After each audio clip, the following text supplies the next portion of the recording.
Welcome back to the 90-day Metabolism Makeover series. Today we are talking about, do you need to remove carbs in order to lose fat? If you are someone who hates carbs, you're fully convinced that carbs are the devil and you don't ever want or need to add them back into your diet, then you can skip to the next video in this series. This information will not be for you. However, if you are someone who loves, adores carbs, and feels like you're in a constant tug of war between, I want to lose fat, but I also love carbs and I don't know how to give them up except for a short period of time. And when I give them up, things work. And when I put them back, they don't. And I hate it. What is life? Then this video is for you because I have good news. Even though, yes, you have been told for years that carbs are the problem, carbs are the devil, white bread, white rice, bananas, whatever the case may be, if you cut them out, the fat will melt off. Not the truth.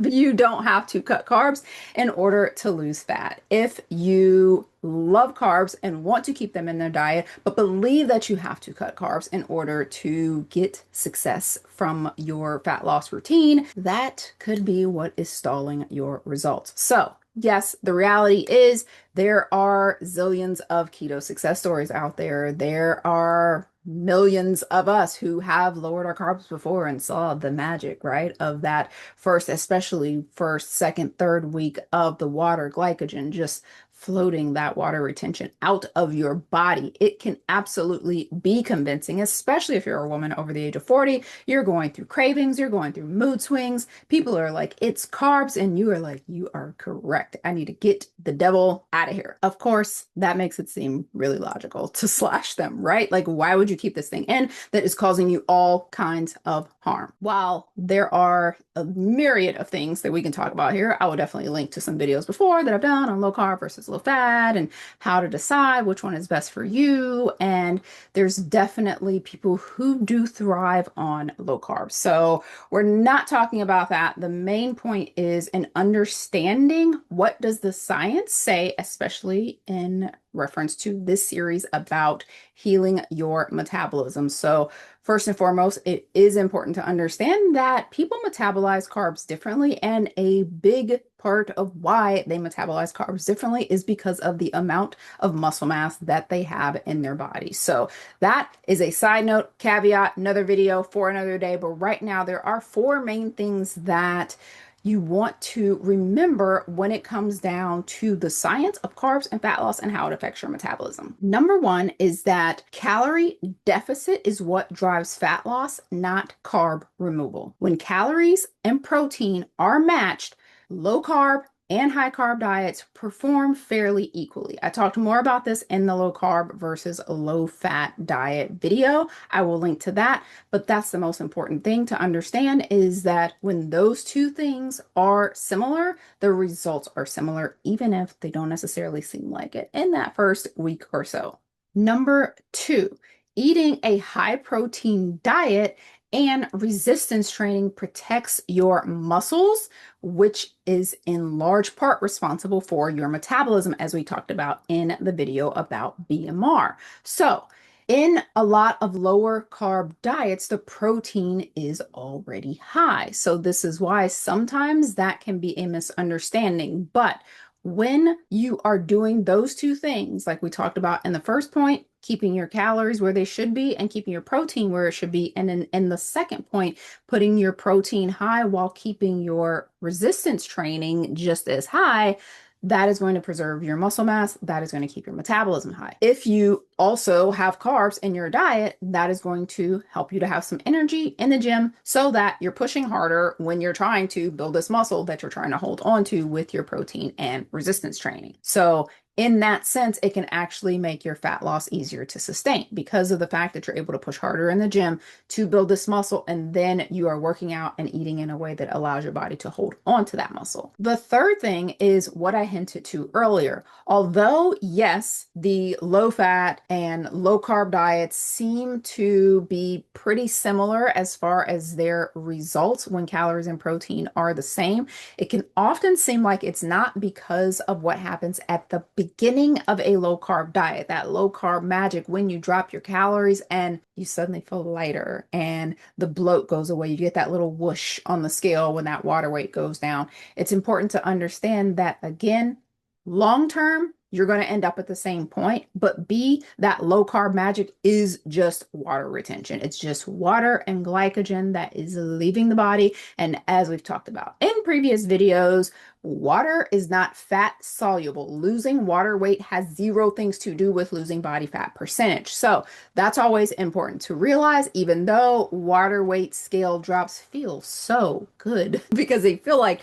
they are productive, like something just got done. What didn't get done was body fat leaving your body. So the fourth thing to remember, which is actually the most important of all, especially if you're somebody who actually likes low carb diets and you're still here, and that is that adherence is more important than ideology. So if you are someone who could care less about carbs, you prefer a fattier mouthfeel, you like high fat diets, and you can eat a high fat diet within the realms of your calorie allotment for your goal and the protein required to keep your muscle, then that's all that matters. The same way that if you are someone who loves and adores carbohydrates and you are in a constant struggle with, do I add them? Do I take them away? Do I add them? Do I take them away? I love them. I hate them. Then you are going to be better suited having a diet that allows you to keep carbs in, because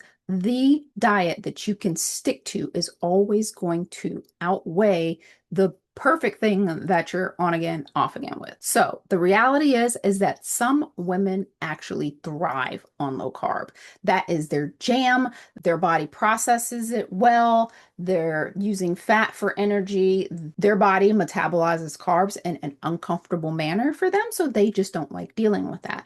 On the other hand, there are women who thrive on having carbs. They love using their muscles to metabolize carb for energy. They enjoy building muscle and the fact that as they build more muscle, their body metabolizes carbs differently. They love the energy that they get because carbs is your body's preferred source of energy. So they like that feeling. They like the taste of carbs, whatever the case may be. They prefer having carbs in, so therefore keeping them in is what is going to help them to thrive. So adherence beats ideology. So it's really about changing the belief system around it being an all or nothing thing, around it being a one size fits all thing, about chasing that carbs is the enemy mindset. Because if you are someone who loves carbs and you consider them the enemy, then what you're going to do is you're going to white knuckle your way through, and then you're going to hit a brick wall. The cravings are going to take over. Then you're going to binge, and then you're going to end up in that binge purge cycle. Maybe not purging in the way that you think, but in a way that is not healthy for you. So either trying to work it off and earn your carbs with more cardio, or cutting back again and restricting harder and causing some metabolic issues because of the fact that when you're in that low carb depleted state, you're not pushing as hard in the gym, you're not sparing your muscles, your calories may drop too low. So then there's a lot of things going on there that means that now you're not thriving. And when you give up and you've associated those water weight wishes with fat loss, then when you eat normal again, add some carbs back, that muscle starts soaking in that water again, the scale goes back up, you're going to feel defeated. You're going to feel like you're just rebounding back to where you were again because of the fact that it wasn't actual fat in the first place. It was just water. It's going to go away and it's going to come back. So the science is, the truth is that if you match your calories to your goal and you match your protein to the amount that it should be for the amount of lean body mass that you have and for the amount of calories that you are taking in for your goal, and you are lifting to keep muscle, you can put carbs or fat at your preference. You can set them to whatever feels best for you, whatever helps you to function and adhere to the way of eating better and helps you to feel fully satiated and have the energy that you need in the gym. You don't have to earn your carbs. You don't have to cut them to get lean. You just need a sustainable way of eating in a deficit and a body that has enough energy to move. That's really all that's required. So if you hate carbs and you love fat and you like to go low carb, high fat, keep them in. If you're somewhere in the middle, stay in the middle. If you like it a little bit higher, just make sure you're still getting in your protein and lower your fat a little bit, because you can either keep on demonizing carbs and riding the all or nothing roller coaster, or you can just call it what it is and say, this is what is going to work best for me within these calories and these protein needs. And you can build out a way of eating that works for your life. So if you are following along for the 90-day metabolism makeover, or you want to follow along, I'll link to the rest of the playlist below here, as well as the 30-day metabolism reset calendar if you want some help putting some of the things that you're learning into action and seeing how to help your carbs work for you rather than against you. And I'll see you in the next one.